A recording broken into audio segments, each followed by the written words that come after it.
원어를 통해 배우는 묵시복음 29번째 시간으로요. 가인들의 삶, 율법의 수고와 죄책의 짐이라는 제목으로요. 말씀 나누고 아벨을 살해한 가인이 아벨의 죽음이 무엇인지 몰라서 이제 소위 말해 저주를 받게 되죠. 그래서 이제 가인의 삶은 문자적으로 볼 때도 저주받은 삶이다.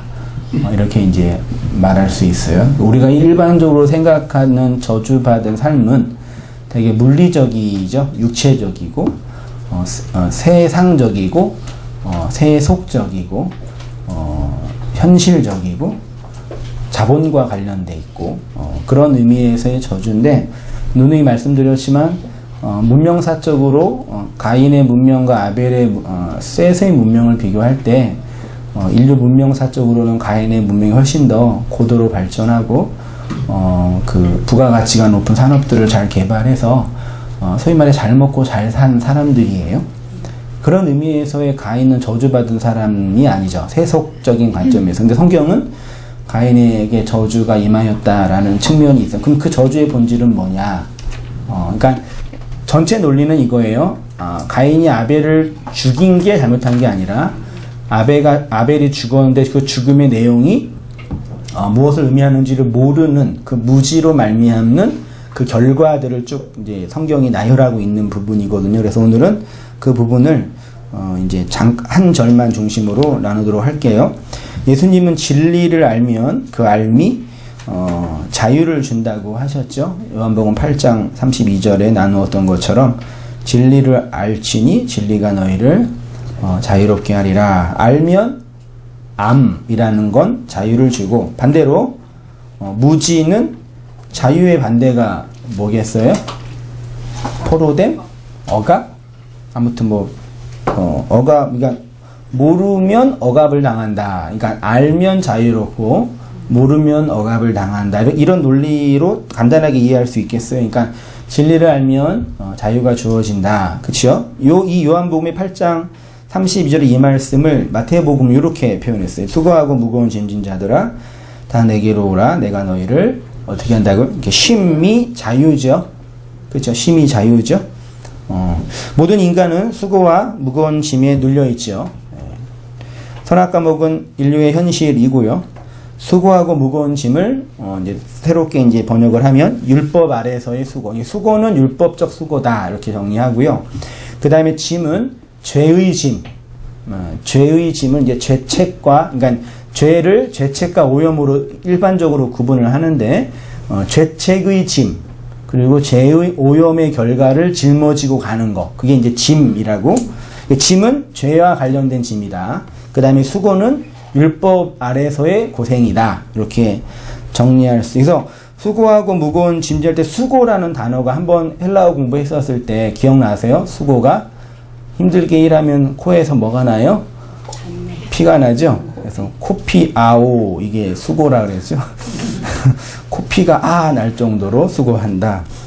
말장난 재미있게 했었는데 그게 이제 고생 수고예요. 근데 이제 쉼이라는 게 아나파우인데 아나는 위를 향하여 존재적인 위를 의미할 때도 있고, 파우어는 이제 중단하다, 혹은 평온하다, 남다, 이런 의미가 있대. 그래서, 위를 향하여 위로 중단하는 거, 위로부터 중단되는 거, 이렇게 언어적으로 표현할 수 있겠는데, 쉽게 말해 쉼이란 율법의 수고와 죄책, 죄의 오염으로부터 말미암는 짐에서 노임을 받는 거, 중지당하는 거라고 정의할 수 있겠습니다.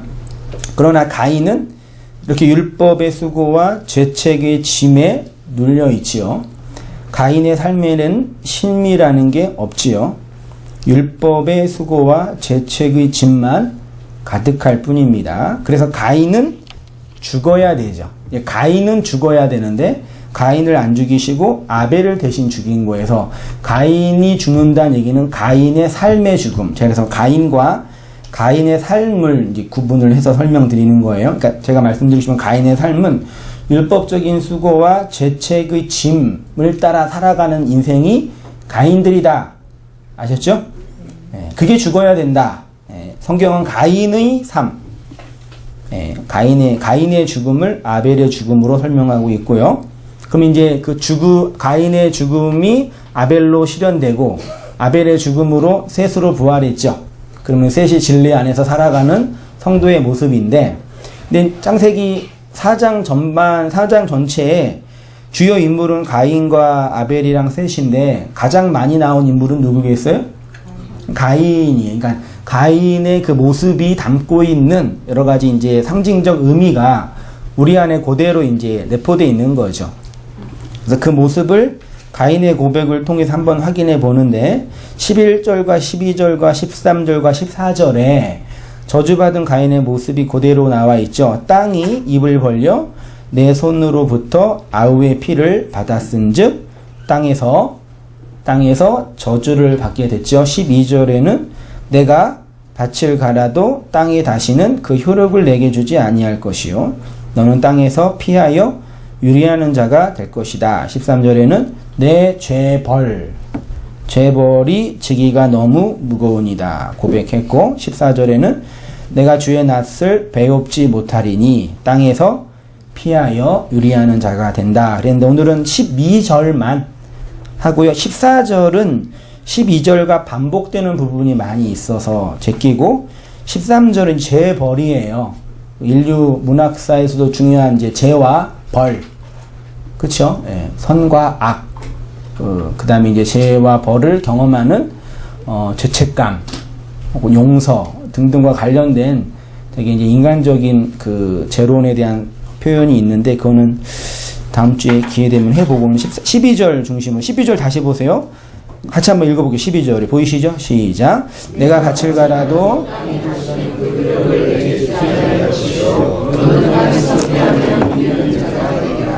느낌이 어떠세요? 그냥 딱 봐서 어떤 말씀인 것 같아요?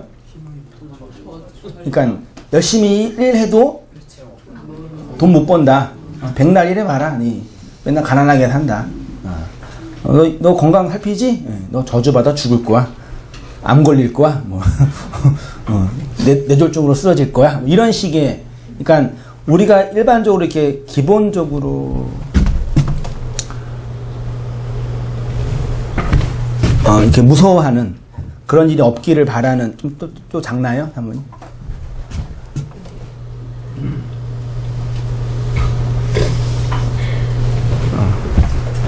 크면은 하울링, 작으면 안 들리고 개척교회 한개. 좋은 마이크.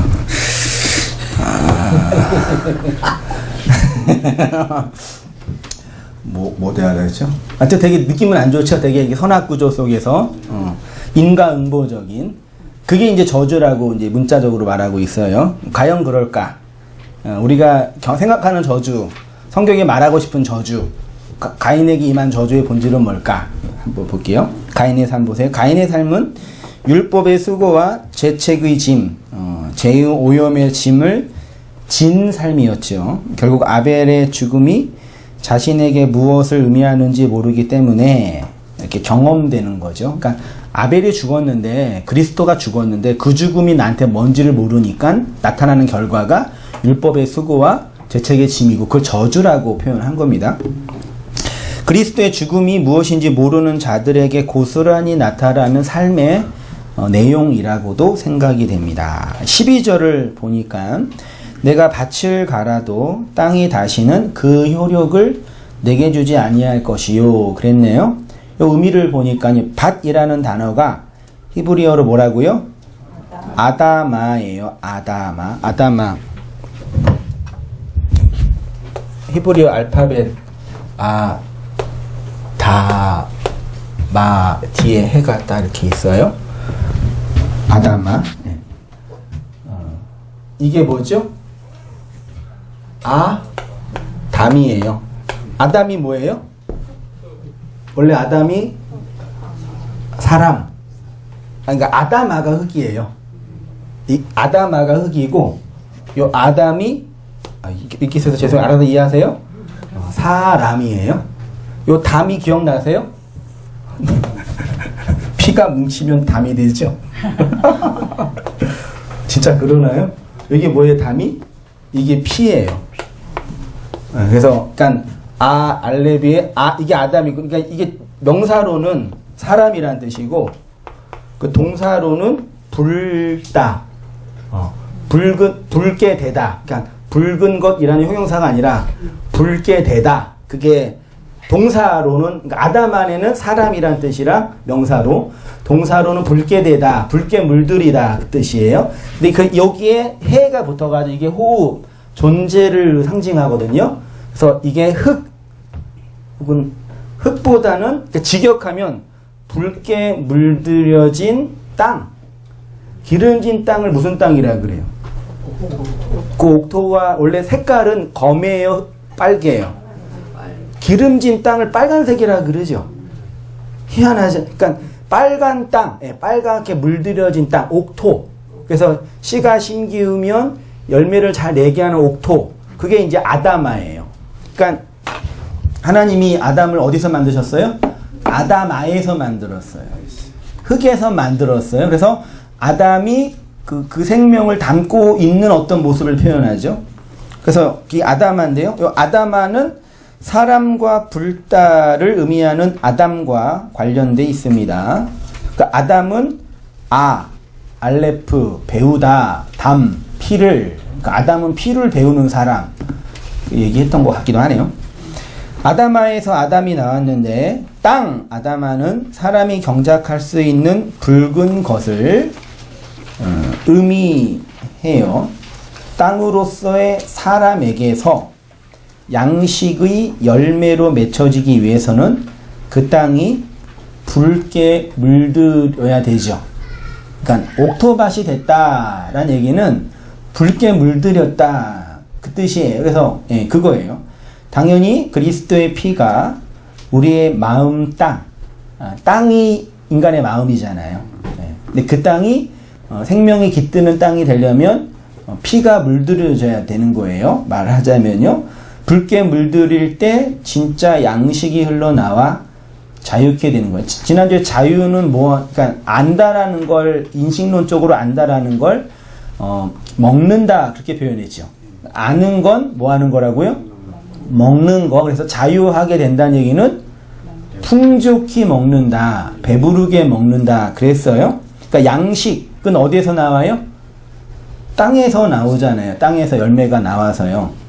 양식이라는 열매를 낼 수 있는 그런 땅이 뭐라고요? 아다마예요. 그게 한글 성경은 밭, 여기 12절에는 밭이라고, 온도 한 1도만 내려 좀 덥네요, 저도. 밭이란 뜻입니다. 하나님이 인간을 어디서 만드셨어요? 흙, 아다마에서 만들었다는 얘기는, 흔히 우리는 먼지고 티끌이다 라고 표현하죠. 나는 먼지예요. 나는 티끌. 이거 무슨 뜻이에요? 겸손의 표현인가요? 맞죠? 자기 비하죠. 나는 아무것도 아닙니다. 진짜 아무것도 아니죠.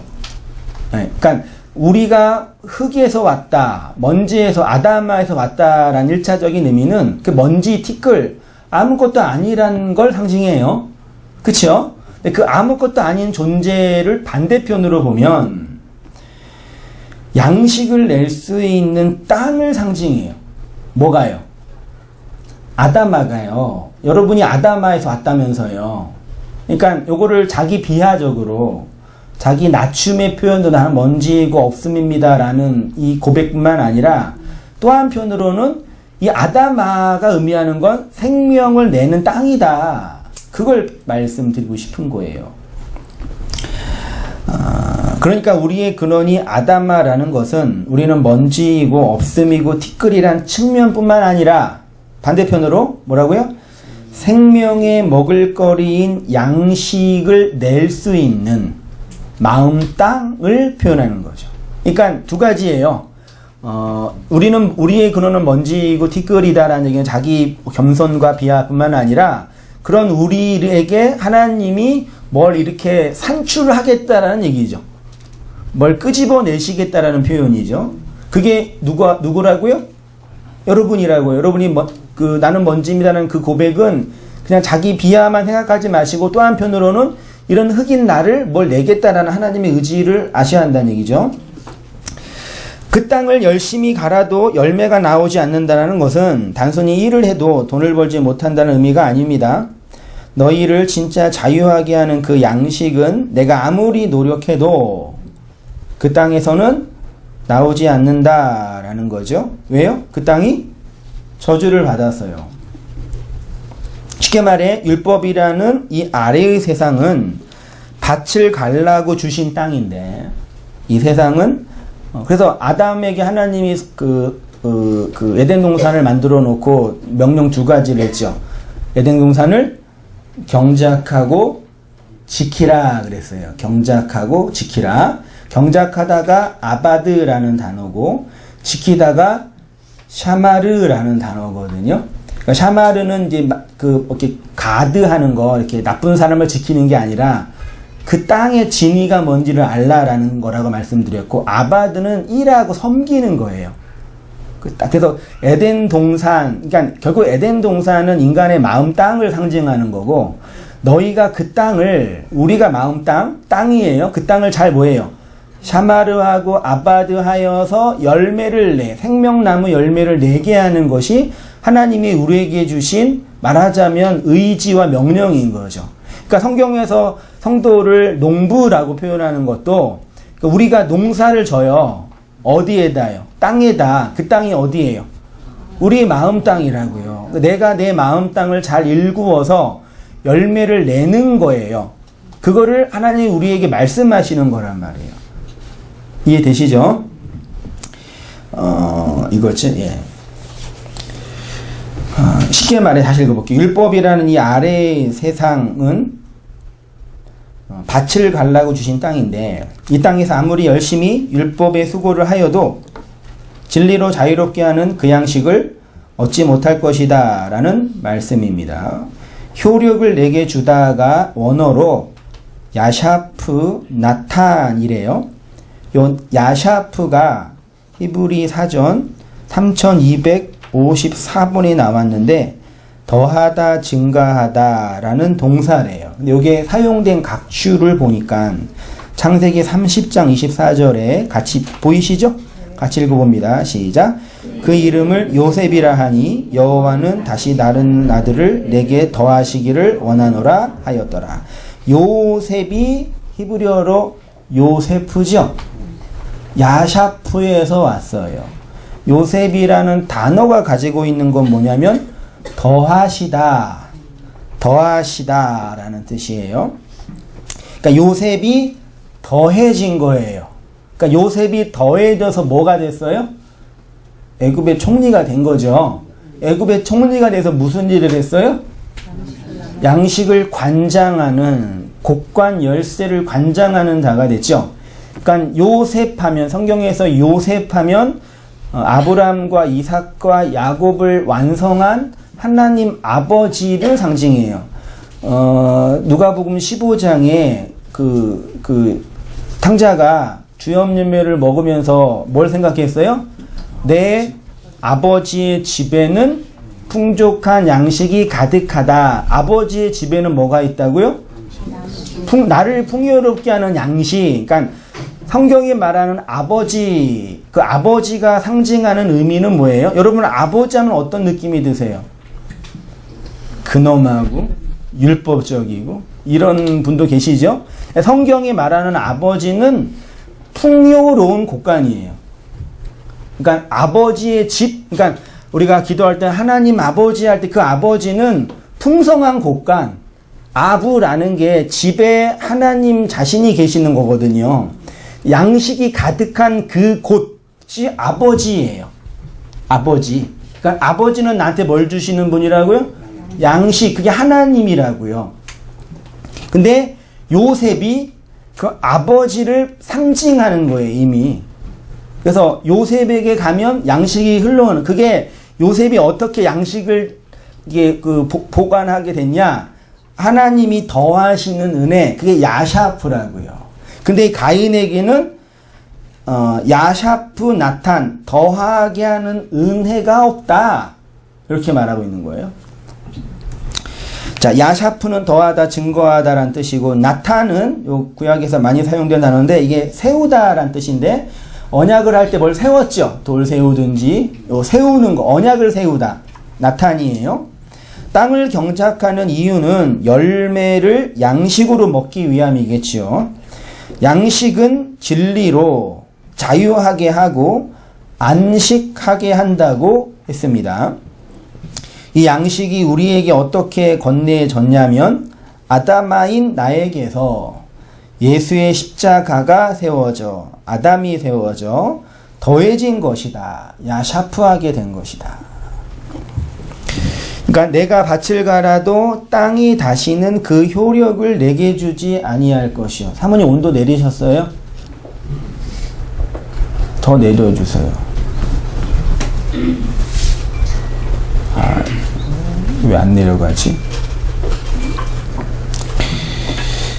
내가 밭을 갈아도 땅이 다시는 내게 그 효력을 주지 아니할 것이요. 이 말씀은 쉽게 말해 열심히 땅을 가는데 땅의 열매, 즉 먹을 수 있는 양식이 없다라는 말씀입니다.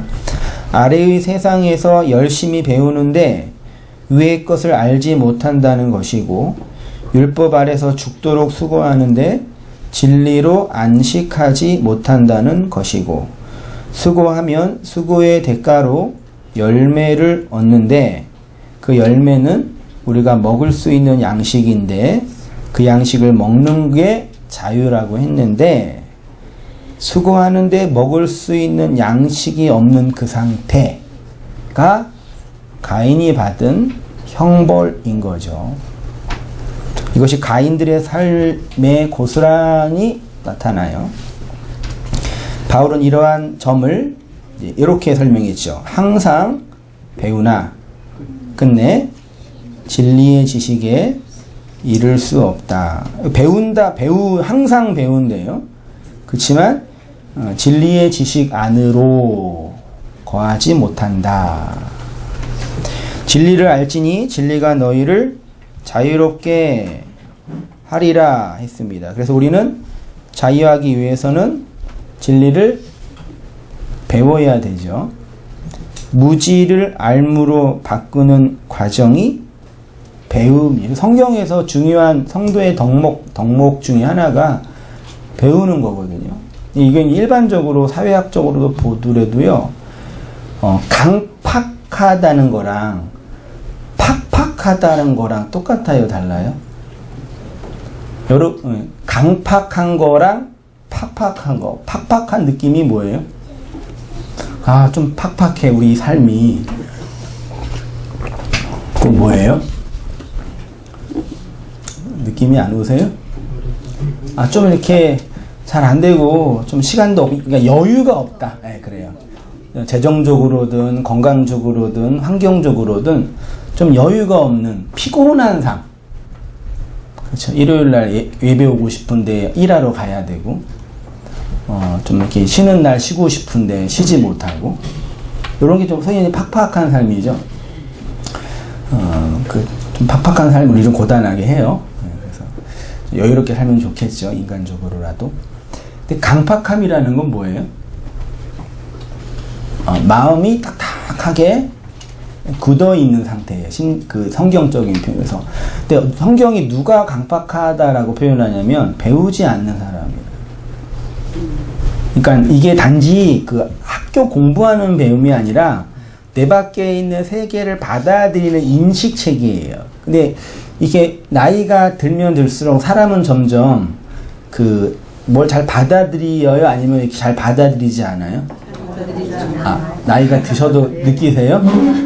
그러니까 이 나이가 들면 들수록 좀 이렇게 여유로워지고, 좀 뭐라면 이렇게 좀 세상을 좀 이렇게 객관적으로도 보면서 이렇게 좀 해야 되는데 더 이렇게 외골수적이게 되죠. 그래서 그런 분들의 특징이 하나가 잘 안 배워요. 내가 갖고 있는 지식, 나의 내적인 경험이 진리라고 생각하고 밖에 있는 것들과 비교 분석하는 작업 자체를 싫어요. 그래서 이런 분들의 특징은 뭐냐면 누구 얘기를 안 들어요. 듣는 척은 할 수 있어요. 고개도 끄덕이세요. 고개도 끄덕이는데 이게 끄덕이는 게 받아들여서 끄덕이는지 그냥 그래서 끄덕이는지는 본인도 몰라요. 그게 이제 항상 배우지만 진리의 지식이 이르지 못한다라는, 그게 이제 무지의 삶이에요. 그래서 이건 그냥 뭐 진리적인 관점은 둘째 문제들이고요. 우리의 삶이 좀 여유로워지려면, 윤택해지려면 뭐가 많아야 돼요? 돈이 많아야죠. 무슨 소리예요? 돈이 많아야 여유롭지 않나요?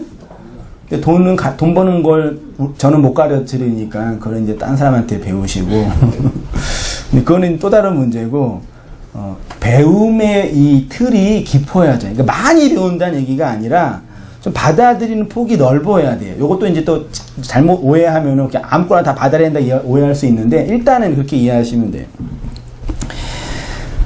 디모데후서 3장 7절 말씀은 배우기는 하는데 알미라는 게 없다.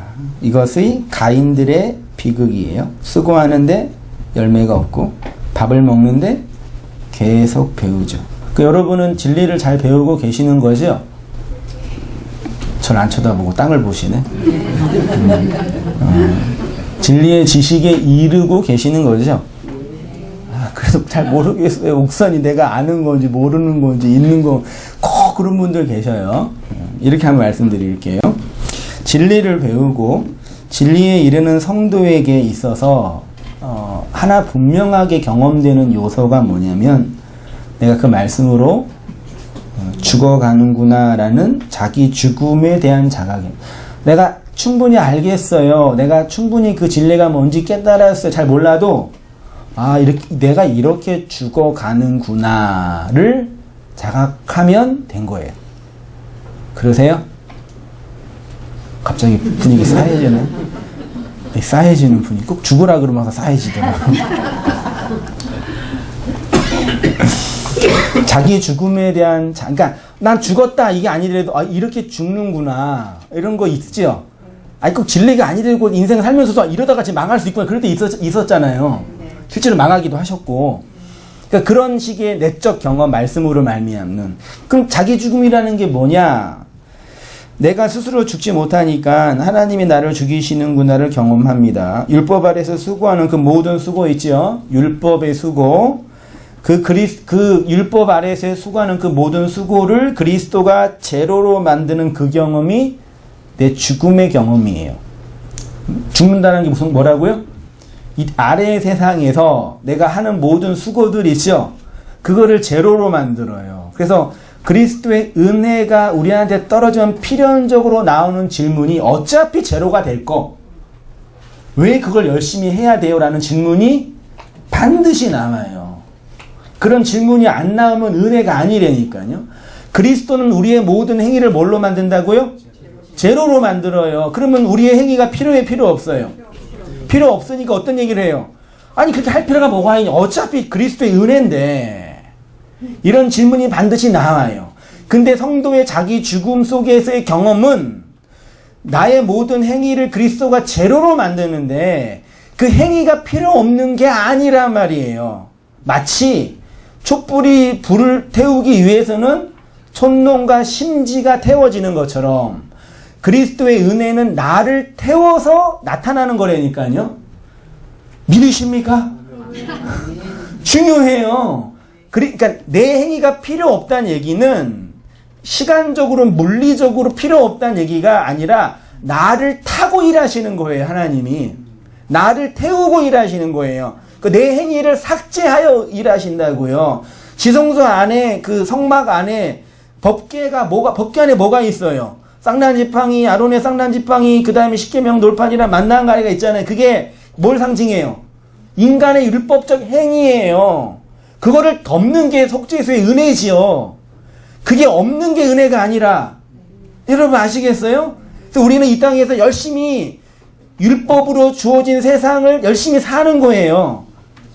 열심히 산다는 게 또 뭔지는 또 그 다음 문제겠지만, 근데 그거를 하나님이 사용해서 은혜를 주시는 거라고요. 잘 이해하세요. 내가 또 행위 구원을 얘기하는 것도 아니에요. 자, 그게 이제 성도의 자기 죽음입니다. 그런 죽음이 있으시죠? 이렇게 죽는구나. 그래서 성도는 어떤 걸 자랑하냐면 나의 나된 것은 하나님의 은혜다. 그 은혜의 본질은 나는 날마다 죽는구나. 그러니까 바울이 고생하고 어려움을 당하는 그걸 자랑하는 게 아니라 이런 나의 율법적 행위를 그리스도가 삭제하여 하나님의 은혜를 나타내 보이시구나를 자랑하는 거지요. 그 죽음이 우리를 셋으로 살아가게 하는 것입니다. 그러니까 말씀을 들으시면서 아직 잘 모르시겠다라고 생각하시는 분들이 계시다면 한 가지를 명확하게 하시면 됩니다. 뭐라고요? 나는 죽었는가? 혹은 죽어가고 있는가? 그 왜 중요하냐면요. 이렇게 진리로 살아가는 자들을 구약 성경은 남은 자, 신약은 교회라고 해요. 이러한 교회들이 모여서 서로의 교회됨을 확인하고 고백하는 게 성도의 모임. 죽었잖아요. 그 자기의 죽음을 모여서 확인하는 거예요. 힘드니까 격려하고 모르니까 배우고 그때들의 모습을 통해서 나의 모습을 확인하고 그걸 성경이 신약 성경이 거룩한 성도의 모임 그 뭐예요? 성회예요. 그러니까 거룩한 모임이란 얘기는 우리가 거룩한 모임입니다. 성회예요. 그러니까 이미 우리가 생각하는 거룩한 성회는 어떤 상징이에요? 예배당 번쩍 찌끄하게 이렇게 화려하게 있는 그 예배당에서 이렇게 예쁜 성가 가운 입고 웅장하게 찬양하고 우리가 주님을 이 어떤 그런 걸 성회라고 생각하죠. 카도시라는 거룩의 개념은 분리예요. 세상에서 죽어서 분리된 거룩한 자들이 모여있는 그 모임이 성회, 교회들의 모임이에요. 그거를 우리가 그 이미지적으로 큰 예배당, 깨끗한 뭐 불빛, 뭐 화려한 조명, 그리고 가운 입은 멋있는 그 설교자, 그 성가대 이런 식으로 이렇게 인간적으로 표현을 한 게 문제였지 내용은 이렇게 세상에서 죽어진 자들이 모여있는 걸 성회, 거룩한 자들의 모임, 교회라니까요. 그런 자부심이 생기시죠. 개뿔 무슨 그게 자부심이라고 그러실지도 모르겠지만 그게 우리를 뜨겁게 하고 감동시키는 현실이라니까요. 신약 교회가 이 영광과 기쁨을 가지고 모였었더랬어요. 네? 오늘날 우리 교회들은 뭐해? 맨날 모여가지고 자기 자랑이나 하고 남들과 비교해서 쪽팔린 것만 생각하고 그러니까 교회가 교회 구실을 못하는 거지. 그래서 그 초대교회 성도들, 교회들이 모여서 격려하고 책망한 성도들. 그래서 신약교회를 향해서 모이기를 힘쓰라. 이게 뭐예요? 많이 모여라가 아니라 죽어서 와라. 그 뜻이에요. 거룩하게 분리돼서 모여라. 그러니까 이게요. 율법적으로 뭐 어떤 그 조직적으로 이런 식으로 이해하는 게 아니라요. 그 거룩한 성도들이 홀로 남겨질 때가 있잖아요. 투옥이 된다든지 혹은 나그네로 어디 간다든지 할 때 어떤 걸 추억했냐면 특히 이제 구약의 성도들, 바벨론 유수 속에서 고통받는 성도들이 뭘 추억했냐면 함께 모여서 하나님을 찬양했던 그 예배의 현장을 그 눈물 흘리면서 사모했어요. 그게 단순히 물리적으로 모여서 예배당에 모여서 제사 드리고 찬양하고 막 설교 말씀 들었던 그 물리적인 공간 정도가 아니라 그렇게 이 세상에서 분리된 나의 존재를 확인했던 곳이라니까요. 오늘날 이 신약교회가, 그러니까 오늘날 이 전 세계의 교회가 점점점 이제 모이는 게 힘들어지는 시대가 됐고, 이게 점점 이제 집단적인 부분에서 개인이 중요한 시대가 됐잖아요. 그 프랑스 사람들은 결혼을 하면은 혼인신고를 안 해요. 여러분 자녀가 그렇게 하면 좋으시겠어요? 그 왜 안 하냐면은 자유로운 게 아니라 나의 가정을, 나의 결혼 가정생활, 사랑하는 사람과 함께 사는 이 가정을 꼭 국가의 허락을 맡을 필요는 없다고 생각하는 거예요. 되게 쇼킹한 생각이죠. 우리는 혼인신고하면 큰일 나잖아요. 근데 가정은 내가 사랑하고 좋아서 모여있는 집단이니까 꼭 국가의 허락이 필요 없잖아요. 근데 우리나라는 그거 안 하면 이제 여러 가지 어려움이 생기긴 할 수밖에 없는 거죠인데, 원리는 그래서 점점점 국가, 뭐 가정, 어떤 집단보다는 누가 중요해요? 내가 사랑하는 거, 내가 좋아하는 거. 그래서 점점 이 교회도 모여있는 어떤 집단 조직이잖아요. 그러니까 이게 점점 약해져가지고 이제 이게 중요해가지고 어느 교회를 다닌다. 지금도 뭐 그런 분들 많이 있지만 요즘에는 교회에서 뭐 장로되고 권사되고 집사되고 이런 거 옛날만큼 예민하게 굴지는 않죠. 그래도 예민한 분들이 계시긴 계시지만, 왜냐하면 그게 그렇게 중요한 게 아니라는 걸 경험하니까요. 그래서 나가 중요해서 나의 개인적인 신앙생활, 이걸 강조하는 이제 시대가 되고 있는 거죠. 그리고 더 이게 강화되고, 그 앞으로는 이제 점점점 모이기가 이제 점점점 힘들어지는 이제 그런 시대가 되고 있는 거고, 현실적으로. 근데 그걸 다 감안하더라도 성도들이 정한 시간과 장소에 모여서 이 율법적으로 모여서 물리적으로 조직적으로 어떤 일을 한다는 얘기는 단지 껍데기로 볼 때 율법적인 틀이 아니라 그 안에 되게 본질적인 가치가 있었다는 얘기예요. 이해되시죠? 진짜 중요한 거라니까요. 저의 목사로서, 리더로서의 이 바람은 그렇게 세상에서 거룩하게 구별된 성도들이 함께 모여서 꼭 설교를 듣기 위해서만이 아니되 모여서 나의 죽음의 현실을 그리스도로 찬양하고 그 성찬을 나누어서 복음을 증거하는, 이게 오늘날 21세기의 진짜 교회들이 현실적으로 감당해야 할 이 일이라니까요. 그게 우리에게 기쁨이 되고 감격이 되고 그걸 격려하고. 근데 이게 잘 될지는 아무튼 저는 항상 그런 마음으로 삽니다. 그래서 신약교회를 향하여 서로 모이기를 힘쓰고 모여서 함께 그리스도의 양식을 나누며 먹고 그리스도 안에서 자랑하고 율법의 수고를 통해 더하시는 하나님의 은혜를 증거하며 그리스도를 호몰로게 한 것입니다. 그게 형제를 사랑하는 것이고 성찬하는 것이고 그리스도의 복음을 전하는 것이다. 그러니까 말세가 될수록 더욱 모이기에 힘쓰라 라는 게 이런 뜻이에요. 그러니까 아다마를 열심히 경작하면 야샤프에 더해지는 은혜가 임하여서 양식을 먹어 안식하고 자유할 수 있는 것입니다. 그런데 가인은 이러한 자유의 원리와 정반대의 모습으로 살아갔지요. 성경에서도 하나님의 저주를 설명할 때 자주 사용되는 표현이 이 땅에서 병 걸리는 거죠. 제가 각주를 넣었죠? 예. 신명기 28장 22절 각주 6번째인데요.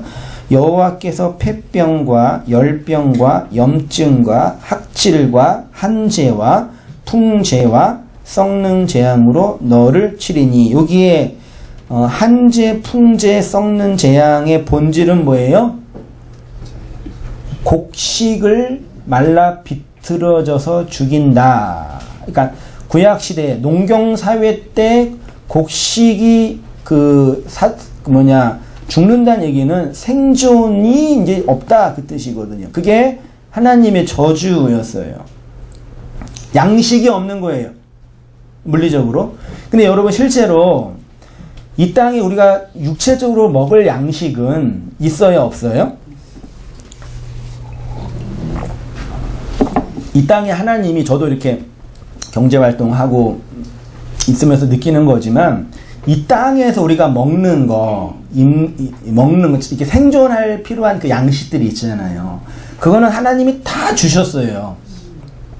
다 주셨다고요. 그래서 막 미친 듯이 일 안 해도 그냥 먹을 수 있을 정도로 다 있어요. 근데 이제 이게 왜 그런지 아시죠? 그거를 특정 수의 소수인들, 소위 법인이라는 기업들이 그러니 자본화한 거예요. 산업화한 거예요. 먹을 양식이 산업화가 된 거예요. 돈거리, 부가가치를 만들어내는 일이 된 거예요. 그래서 거기에서 투쟁하고 싸우지 않으면 못 먹는 게 되는 거란 말이에요. 우리나라도 뭐 언뜻 통계를 보니까 전체 토지의 전체 토지를 10%의 사람이 90%를 가지고 있대요. 나머지 90%가 10% 가지고 지고 볶고 싸우는 거예요. 그러니까 이렇게 치열하게 경쟁하는 거예요. 그러니까 다 주셨어요. 이 아래의 세상에. 그럼 우리는 이 아래의 세상에 있는 이 땅, 자본, 재화, 돈, 요게 필요하잖아요. 그치요? 많이 갖고 싶으시죠? 저도 그러고 싶어요. 저도 저의 로망도 땅 사서 교회 짓는 거예요. 비웃으세요?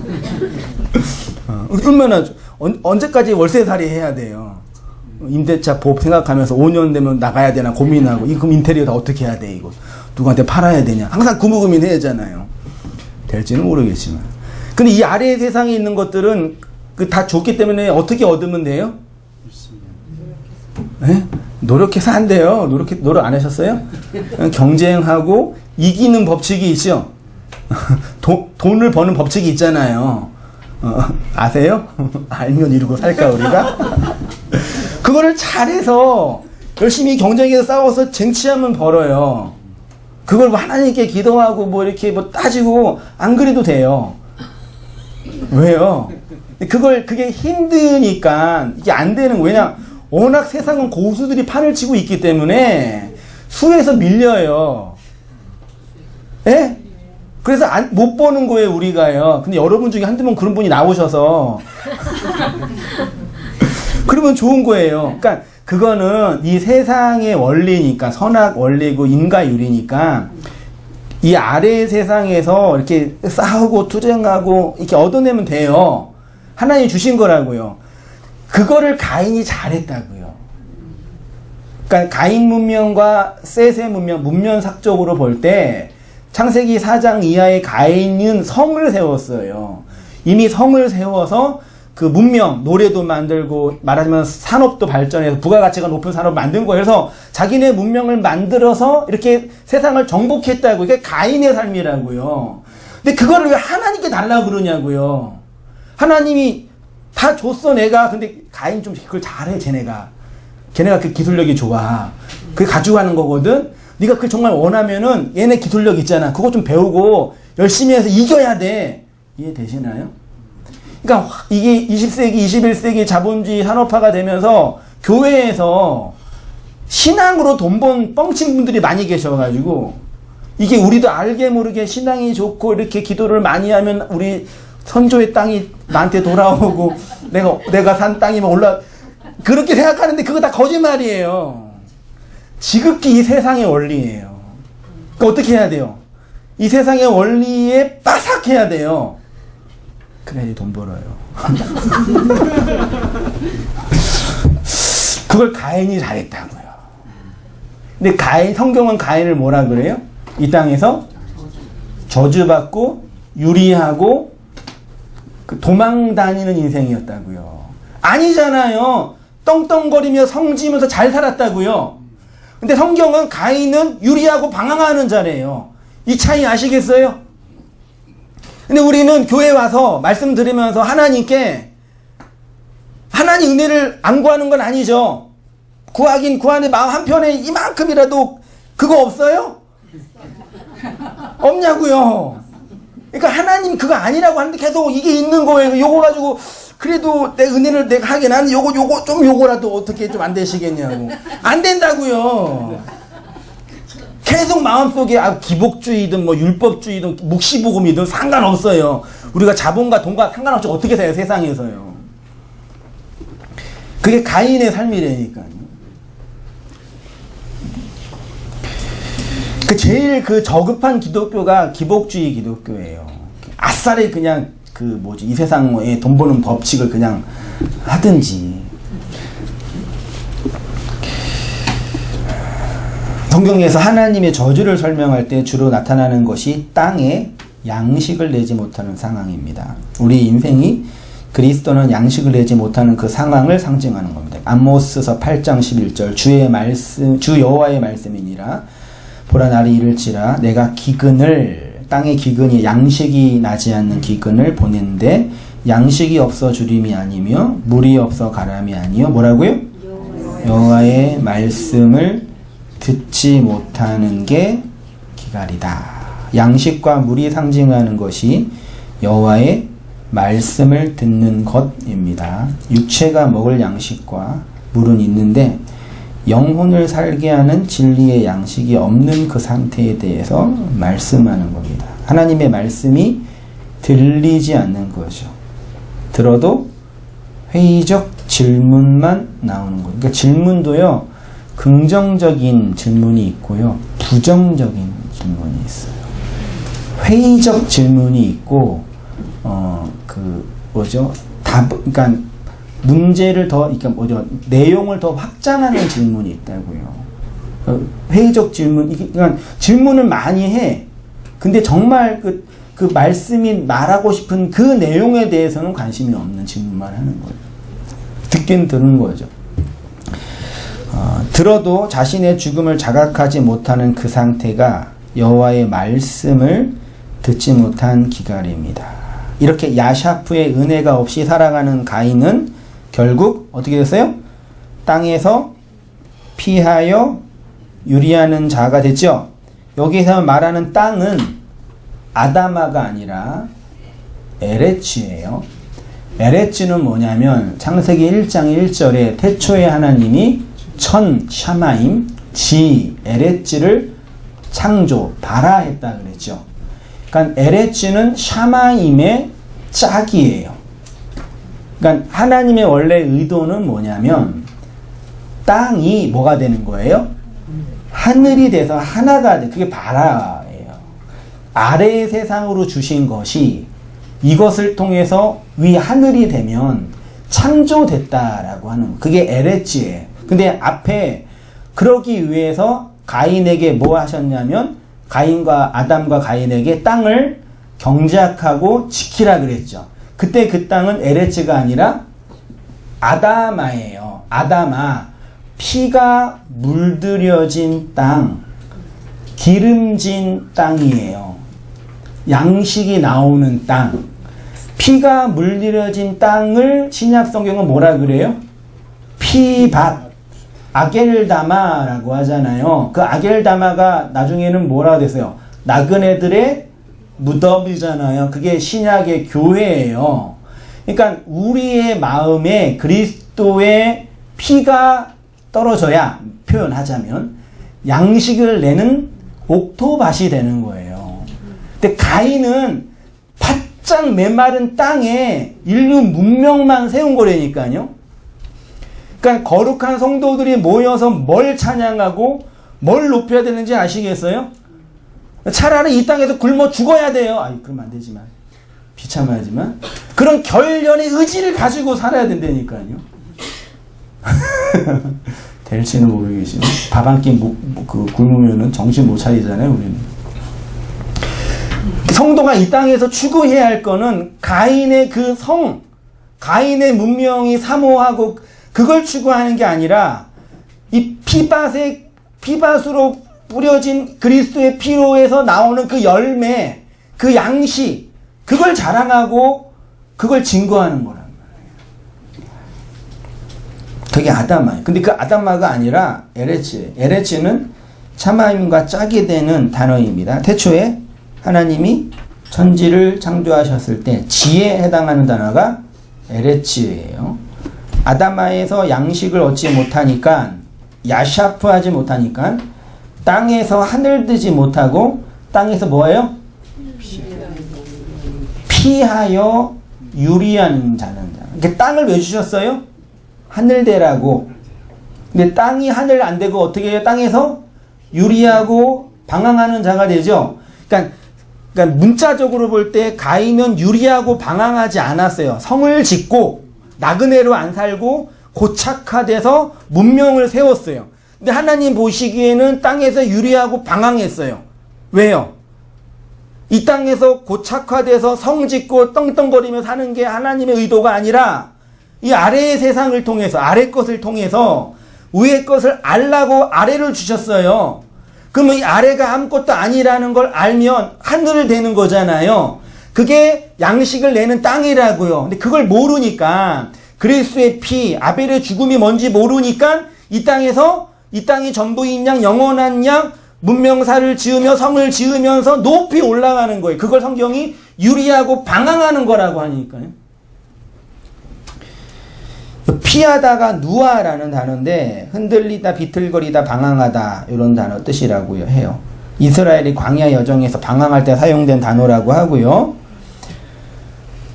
하나님이 죽이는 기계로 우리에게 다가오실 때 여러 이유로 회피하는 자들의 내적인 상태가 누아라는 단어 속에 표현되어 있지요.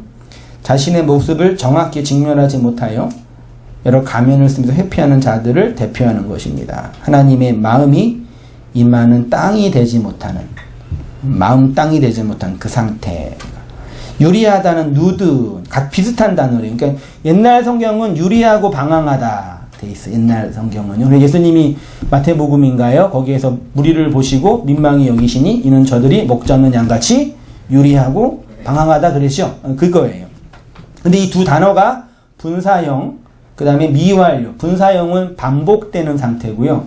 미완료는 동작이 계속되는 거예요. 그러니까 계속 이 아래의 세상에서 위가 되지 못하고 방황하면서 자기 성 지으며 문명을 누리며 구가하며 살아간다.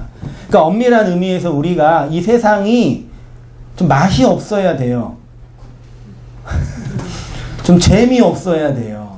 자기 성 지으면서 노래도 하고 기계도 만들고 문명도 만들면서 즐거운데, 또 한편으로는 이게 좀 이렇게 써야 돼요. 좀 이렇게 맛이 좀 떨어져야 돼요. 점점 맛있어지나요?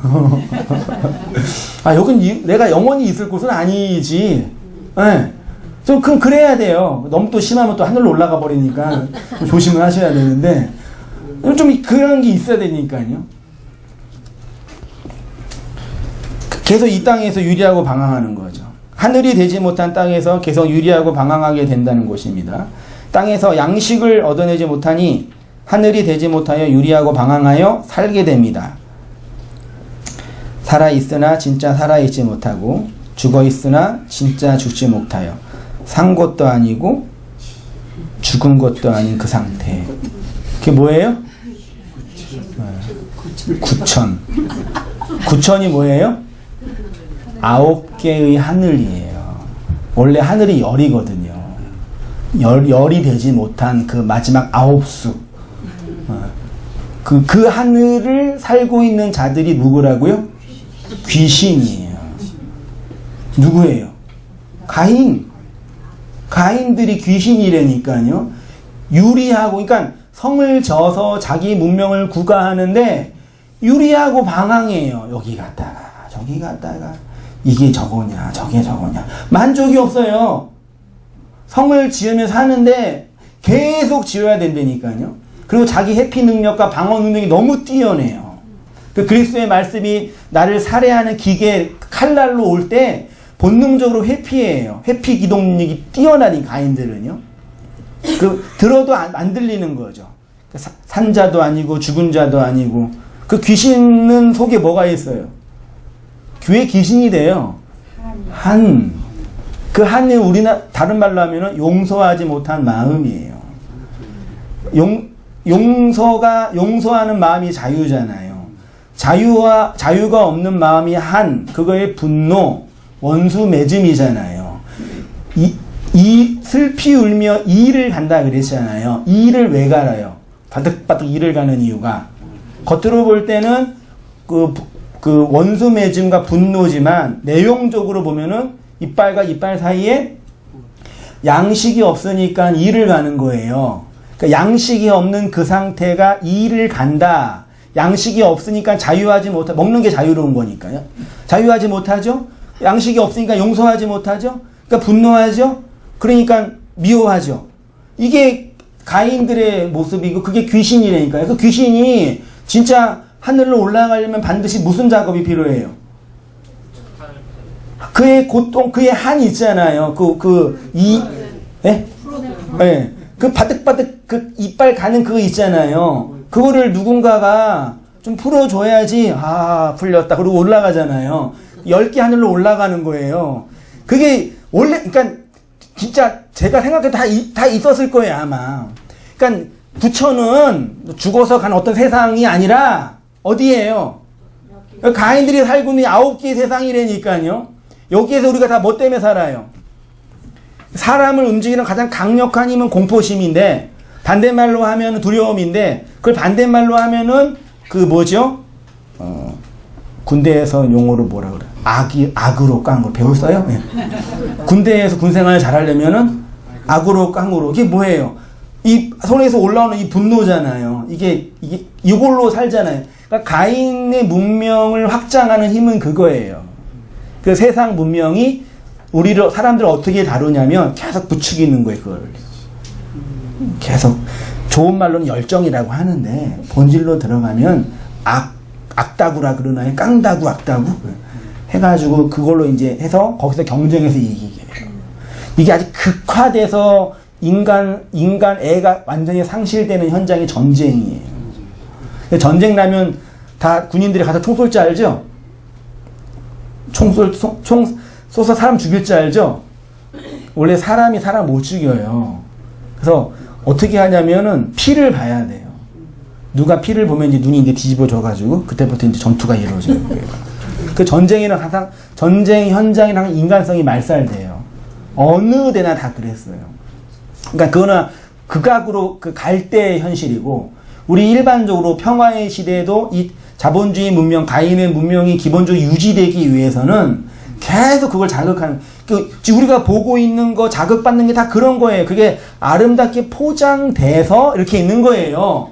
그러니까 이미 가인으로 살고 있는데 교회에 와서 그런 나의 죽음은 자각하지 못하고 계속 이 땅에서 성 오래 성 높이 쌓아달라고 계속 이렇게 바라는 거예요, 마음속으로. 기복주의 교회는 대놓고 기도하고 우리는 속으로 기도하고.